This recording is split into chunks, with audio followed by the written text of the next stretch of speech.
more people can actually can go to a restaurant and attend a funeral luncheon than can attend the funeral itself. And that just doesn't make sense.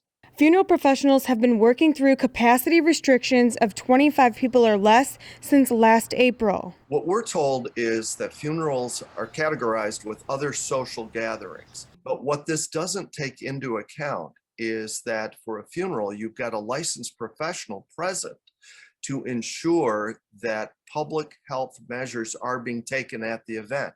At the Reynolds Younghoff Funeral Home in Traverse City, there are masks, a thermometer, and hand sanitizer at the door, as well as plenty of space to social distance. We have several rooms that we could have people waiting, but right now we just kind of casually ask people to keep their time with the family short, especially if there's a line outside, so that way family can cycle in and it can kind of be this rotating 25 people in the building at a time. Many families have chosen to postpone their loved one's funeral until they can hold it outside or have more people inside. Others have worked through the restrictions, like Jennifer Johnson's family. We have a huge immediate family and then just a humongous extended family, and this was so hard because you could only have so many people, and so you had to pick and choose who could come to the funeral. On top of having a large family, Jennifer's mom says her daughter was a well-known and very loved teacher within the community. To lose somebody, that was that young to cancer, and then when she hadn't been able to see a lot of people beforehand because of quarantining and being afraid that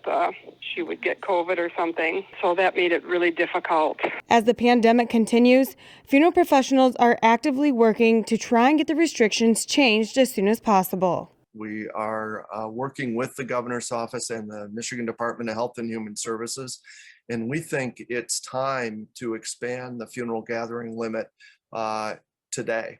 But if you could do it based on building size and what your capacity is, we feel that would be an extraordinary benefit. In Grand Traverse County, Brittany Beauty, Up North Live News.